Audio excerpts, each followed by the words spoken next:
Hey guys, and welcome back to our channel. Today we are starting the third week of the Every Bit Counts challenge, where we're trying to preserve something every day.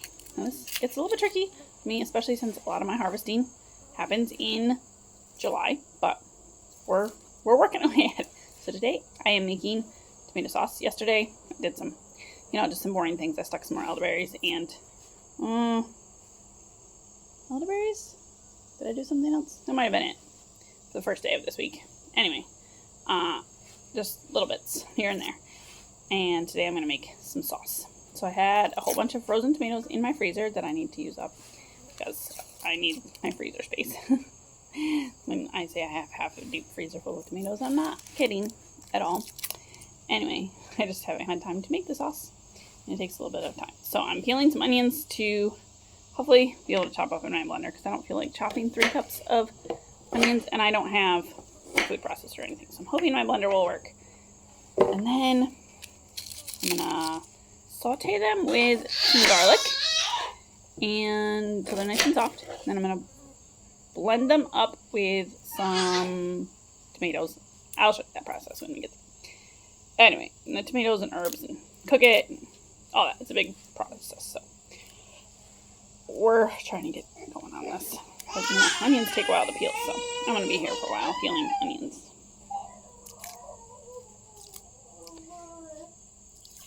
If this is your first time at our channel, we would love for you to subscribe to our channel and stick around for more recipes and stuff like that. Well, that made short work of chopping my 3 cups of onions. I don't know why I didn't do this the other day when I freeze-dried my onions, but it's done on a variable speed. It does it pretty nicely. They're pretty small, so they should cook up pretty quickly. So we can get these in a pan and start cooking them.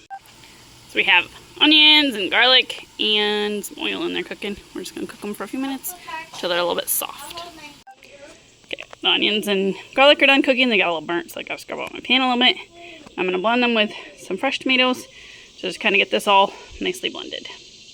Next, I'm just grinding up a whole bunch of tomatoes. So this was some fresh tomatoes that I had, and then I'm going to grind up some that I had frozen. There's a lot of liquid in these thawed bags, so I'm going to drain that out before I put it in my blender. That will cut down on the cooking time. This is all ready to go, but I think I'm going to wait to cook it till later. So the reason we are going to wait is because this one needs a nap soon, and I don't want to leave it unattended and not being able to mind it and stir it continually for the next couple of hours. So I will wait till she's asleep, and then I will start it again. Put a lid on it and wait. I also need to add all the seasonings too, but she needs some lunch and needs a nap. So we're going to wait a little bit. And I feel like I'm probably just going to get cooked today, and I'm probably going to have to can it tomorrow because I don't think I'm going to have enough time to get all that done. So we're going to pause on the project for right now and continue it later. Okay, got my seasonings in this bowl that I'm going to dump into the sauce. So I have 2 tablespoons of basil, a tablespoon of thyme, a tablespoon of oregano, 2 tablespoons of salt, half tablespoon of pepper, black pepper, and a tablespoon of sugar.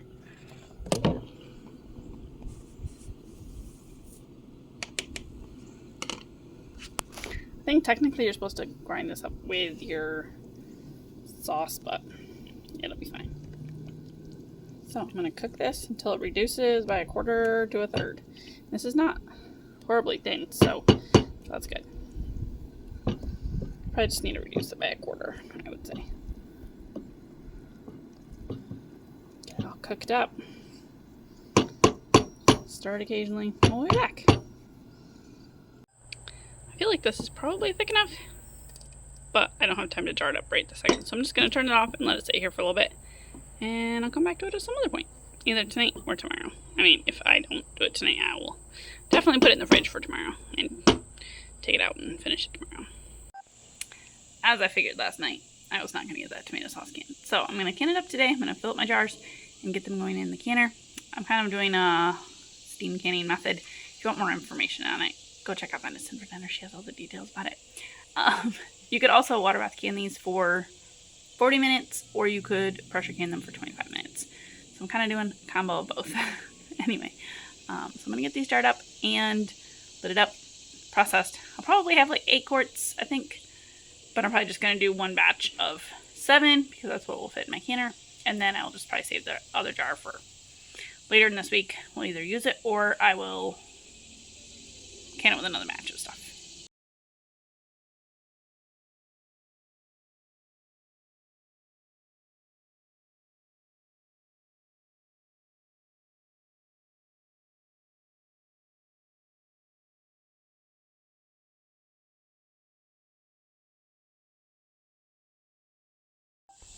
So it technically only did 6 jars. There's enough left, I think, for pizza for tomorrow night. So that's perfect. We get to try it out. One other method of preserving these would be to just freeze it. Put it in some bags and freeze it. And that'd be perfectly fine. Super easy, especially if you don't have any of the equipment or tools to can. Some things are kind of important. Like you need at least a big enough pot to be able to water bath the can. I did use this big old stock pot when I first started canning. I could only fit 3 jars in it. I had to put like a little wire rack in the bottom of it, and it worked. Was it super sketchy? Yep.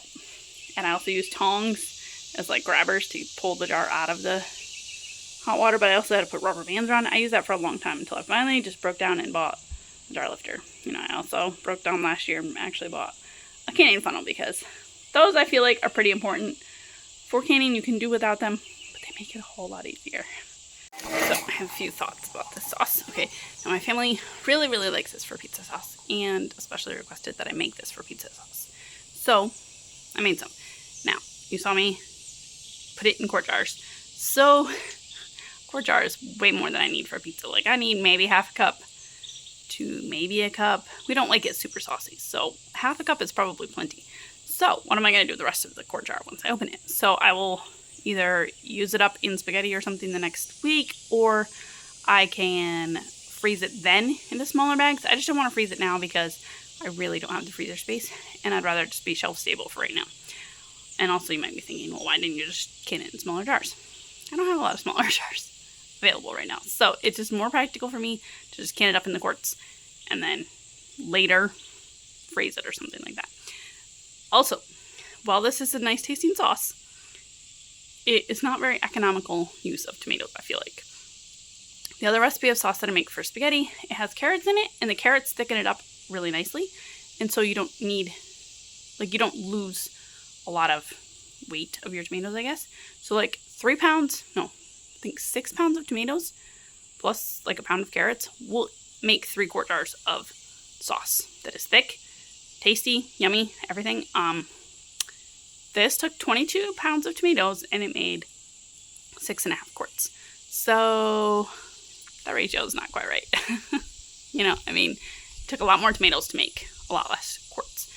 So there you have it. But I'll share that other recipe soon, maybe next week. We'll see. I need to make some more soon, so maybe I'll get to that next week. But right now, I need to clean up my dishes a little bit, and I need to chop up some peppers. I accidentally left some baskets of peppers out in the sun, and they got sunburnt, and they're going bad. I hate nasty rotten potato peppers, but I need to get rid of them before they like get yucky on my counter and are really yucky. So I'm going to chop them up and put them in my freezer. This part of the pepper was facing the sun, and so it got all sunburnt, so now it's all kind of mushy up top of there. So gotta cut all that off and try to save the rest of the pepper. What, a strawberry smoothie? Yeah. That's not what we're making. What are we making? Jam? Do you like blackberry jam? Are you trying to show? That's very heavy. Today is Tuesday, and we're making some blackberry jam. We need to make a big batch. And so that's what we're going to do. I found some sugar. I thought I was out of sugar, and so I was not going to be able to make this until I went to the grocery store, but I found some sugar. So we can make some blackberry jam with some frozen berries from the freezer. Yeah, so we're just going to put in berries, sugar, and a little bit of lemon juice in the pan and get it cooking. Mom. Are you falling? No, Mommy. What are you doing? You're going to mix it up. We have 24 cups of berries in there, 6 cups of sugar, and some lemon juice. Maybe half of a cup. Does the sugar taste good? Nah. Is it sour? Nah. A little bit? Yeah. We're going to get this cooking though, okay? Okay. We'll mush up the berries a little bit. I'm just now getting my jam going again an hour later. Bethany needed a nap, so she needed to go down. So that took a few minutes. Anyway, so now it's going. Hopefully it'll be done in maybe an hour or so. Just to catch up on the last couple of days of preserving food. I did not film as much I think I filmed Saturday canning the tomato sauce. And then Sunday, I froze some chicken that needed to be frozen. It was in my fridge. Monday, I did not do anything. And so then we're up to Tuesday. So also over the weekend I was reading after I made that batch of sauce and I had poured out all that liquid from the bags of tomatoes. I read something, and I don't know if this is true or not, but it said you shouldn't pour out the liquid. You should cook it in there, which I didn't do I did not pour it out the first time I made this sauce. But I did the second time, and I made it cook down way faster because you didn't have all that extra liquid. So I don't really know what the true way of doing it is. I guess if you were really concerned about it, you just freeze the sauce and not can it, because it was something to do with acidity or something. I don't know. So if you have any thoughts on that, let me know. I would be interested in hearing that. So yeah, it's not, the recipe that I used is not like a legit canning recipe. They can it, but they don't, it's not like a tested recipe. So I guess there you go. Alright, this is boiling now, so I'm just going to give this a stir every now and again and mush up the berries a little bit more. The nice part about this jam is you don't have to use pectin, because blackberries form the natural pectin, or have natural pectin in them. So it makes jam with only 1 cup of sugar per 4 cups of berries. It's pretty nice. My family loves it. It's just so delicious to have around.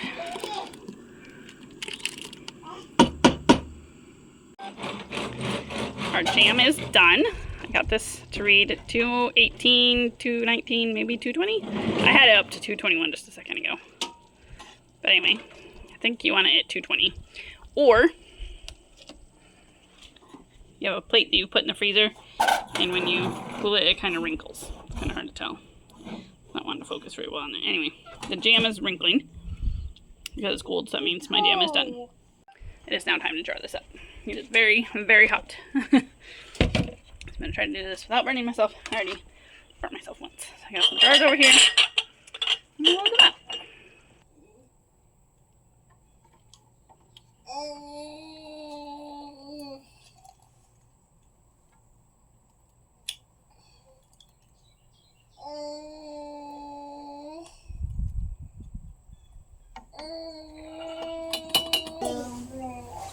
Now I can either use this immediately, while I put it in my fridge and use it right away without canning it or anything. I can stick it in the freezer once it's cooled, or I can water bath in it. So that's what I'm going to do, just to make these shelf stable. I probably will not do this quart jar because it will not be full, but I can do the rest. And we'll just use the quart jar pretty quickly because the jar we have inside is almost gone. I think they water bath can for 5 minutes.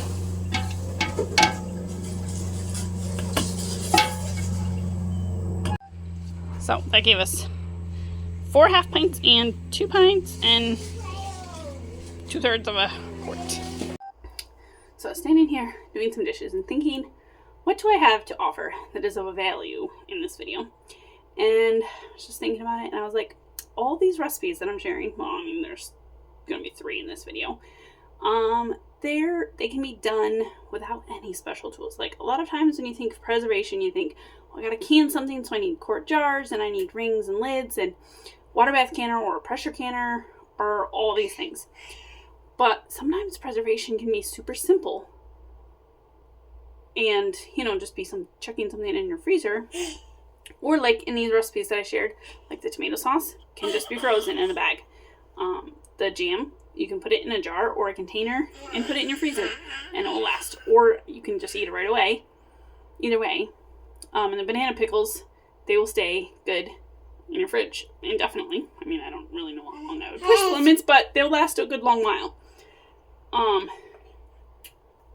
So I was like, this is perfect for someone who maybe has never preserved anything before, and the thought of preserving seems a little bit intimidating, but it's not intimidating. Don't be intimidated by it. Start with some of these quick and easy recipes, or quicker. Well, they're not quick. Start with some of these easy recipes, and don't worry about what you don't have, but get started with something small. Every bit counts, right? So in this video, you can find, tomato sauce that you can make for your family, that your family will love, pizza sauce, and blackberry jam. Super simple. The cool part about the blackberry jam is, like, it does not take pectin, which is like another whole step in preserving something, and it's not like you don't have to buy pectin to make this jam. So anyway, all that to say, I hope you enjoyed these recipes and were able to make something useful, and was able to find something useful from this video. Let me know, are you a first-time preserver this year, or have you been preserving for years and years? I grew up canning with my mom, so I know a lot about canning, and I've done a lot of canning and a lot of processing, but sometimes you just need to keep it simple. And when I first got married, I didn't have all the tools and all the things, so improvise. Figure out ways to do it without all the fancy stuff, and it works just fine. You can still preserve stuff. So we got our last bit of food preserved for the week. I did a quart jar of banana pickles, which would be great because this will make, I don't even know how many we've done this summer, but it's a whole quart jar will last a long while. So thankful for that. I've already showed the recipe for this multiple times, but I'll leave the video link for the recipe down below if you want to watch it yourself. I love this recipe because you don't have to can it. So it's super quick and easy and all that. So I hope you enjoyed this video. Thanks for watching. I hope you enjoyed it. Don't forget to subscribe if you're new here and haven't subscribed already. We'd love to have you around. See you next time.